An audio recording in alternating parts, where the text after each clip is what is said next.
आपको पता है अभी हम लोग क्लासेस में कौन सा टेक्निक यूज कर रहे हैं? अभी हम लोग क्लासेस में ना एक टेक्निक यूज कर रहे हैं, जो मैं टेक्निक आपको भी एडवाइस करूंगा कि आप उस टेक्निक को यूज करो अपने स्टडीज में। तो अभी क्लासेस के अंदर पार्टिकुलरली अपन यूज कर रहे हैं ईट द फ्रॉग टेक्निक। कौन सा टेक्निक यूज कर रहे हैं अपन? Eat the frog technique. Eat the frog, yes, it's a very interesting technique, eat the frog technique. तो अभी क्लासेस के अंदर अपन जो टेक्निक यूज कर रहे हैं ना, वो ईट द फ्रॉग टेक्निक है। And I will strongly recommend you कि भाई आप लोग हर कोई ना ये इस टेक्निक को यूज करना, ईट द फ्रॉग। आप देखोगे कि आपको बहुत बेनिफिट मिल रहा है अपने सीए के प्रिपरेशन, आपको बहुत बेनिफिट मिल रहा है अपने एकेडमिक्स में। आपने देखा हमने क्या किया? नॉर्मली क्या होता है कि आप देखोगे काफी जगह पे, आप देखोगे स्टार्टिंग में ना सबसे आसान टॉपिक लेते हैं, बहुत आसान, बहुत इजी, सुनकर भी बहुत मजा आ रहा है, एकदम बच्चों वाली चीजें लग रही हैं, ठीक है। तो स्टार्टिंग में आसान हो जाता है। लेकिन आपको पता है कि चीज क्या होती है?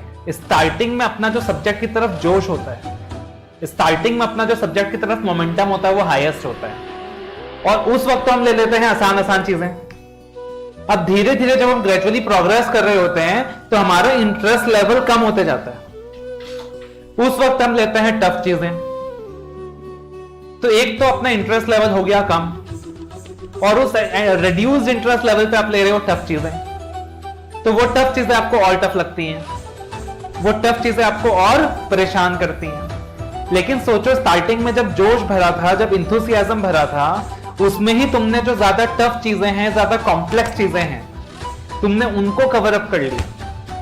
तो क्या होगा कि आगे तुम्हारे अंदर ना एक इंथुसियाज्म होगा, एक मोटिवेशन होगा, यार जो टफ था वो तुमने शुरू में ही कर लिया है, तब तो आसान चीजें हैं और कर लेते हैं, और अच्छे से कर लेते हैं, ठीक है। तो अपन यही गलती करते हैं, तो इसको बोलते हैं ईट द फ्रॉग टेक्निक।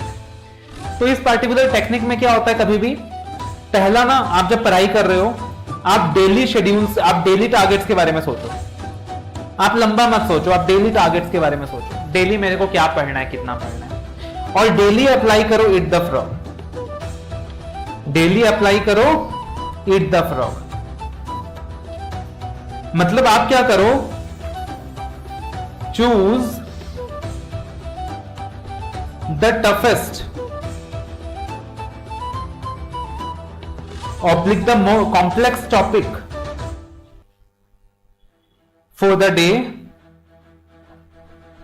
एंश्योर कि आपका जो फर्स्ट स्टडी ब्लॉक होगा ना, आप क्या इंश्योर करोगे कि आपका जो फर्स्ट स्टडी टाइम, जो फर्स्ट स्टडी का ब्लॉक होगा आपका, मान लो आप सुबह उठ के पढ़ाई कर रहे हो, तो अगर सुबह उठ के पढ़ाई कर रहे हो, सपोज दैट से 5 बजे से पढ़ रहे हो, तो 5 से 8 का जो ब्लॉक है, मान लो 7 बजे से उठ के पढ़ाई कर रहे हो, तो 7 से 10 का जो ब्लॉक है, 11 का जो ब्लॉक है।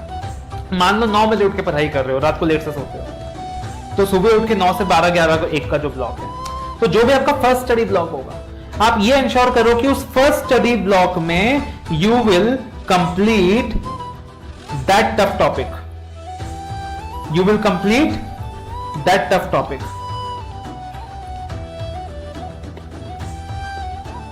एक बार वो टफ टॉपिक हो गया ना उस पार्टिकुलर स्टडी ब्लॉक में आपका, आप उसके बाद ही बाकी टॉपिक्स में जाओगे। मान लो आप ऑडिट पढ़ रहे हो, तो ऑडिट पढ़ते वक्त सपोज तुमको ऐसे 315 बहुत टफ लगता है, सपोज ऐसे 315 तुमको बहुत कॉम्प्लिकेटेड लगता है, एक पार्टिकुलर स्टैंडर्ड है। आप कल के लिए अपने मल्टीपल स्टडी टारगेट सेट करे होंगे कि मेरे को ऑडिट में ये 3 स्टैंडर्ड्स पढ़ने हैं, मेरे को अकाउंट्स के अंदर ये 3 चैप्टर्स करने हैं, आपने मल्टीपल टारगेट सेट करे होंगे। बट आप क्या करो, ईट द फ्रॉग अप्लाई करो कि जैसे मैं सुबह उठूंगा, सबसे पहले मैं ऐसे 315 कंप्लीट करूंगा, वो कंप्लीट हो जाए, उसके बाद रिमेनिंग डे में बाकी टॉपिक्स को शेड्यूल करूंगा। तो आपने क्या करना है, उठे फटाफट, जो आपका बेस्ट टाइम था उसमें फटाफट वो ऐसे 315 को कंप्लीट किया, और उसके बाद अपना बाकी टॉपिक्स को शेड्यूल किया। तो उससे क्या होता है यार कि जो बेस्ट टाइम है उसमें टफ टॉपिक निकल गया, और जब टफ टॉपिक निकल जाता है तो अपने अंदर एक कॉन्फिडेंस आता है, अपने अंदर एक जोश आता है कि यार टफ कर लिया, अब तो आसान है, कर लेता हूं। लेकिन वरना आप क्या करते हो, जो सबसे आपका बेस्ट टाइम होता है, जो मोस्ट प्रोडक्टिव टाइम होता है, उसको तो लगा देते हो किसी आसान टॉपिक में अपने आप को खुश करने के लिए, अपना दिल बहलाने के लिए। चलो यार थोड़ा अपना दिल बहला लेते हैं, खुद को खुश कर लेते हैं, 2-3 चैप्टर निपटा देते हैं। उतने करने में थक जाते हो, माइंड थक जाता है, एफर्ट्स ऑलरेडी काफी जा चुका होता है, उसके बाद लेते हो टफ टॉपिक, तब दिमाग काम नहीं कर रहा होता, तब लगता है छोड़ो यार इसको बाद में देखेंगे, और वो बाद में रह जाता है।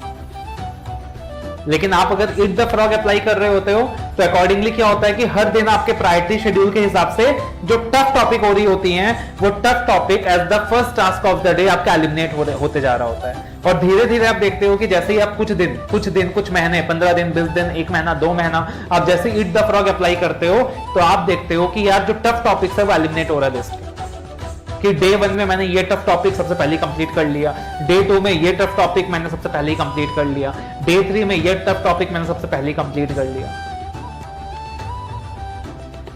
तो यहां पे भी इसलिए मैं ईट द फ्रॉग लगा रहा हूं क्लास के अंदर भी, और आप लोगों को भी मैं स्ट्रांगली एडवाइस करूंगा कि आप लोग क्या करो, ईट द फ्रॉग अप्लाई करो।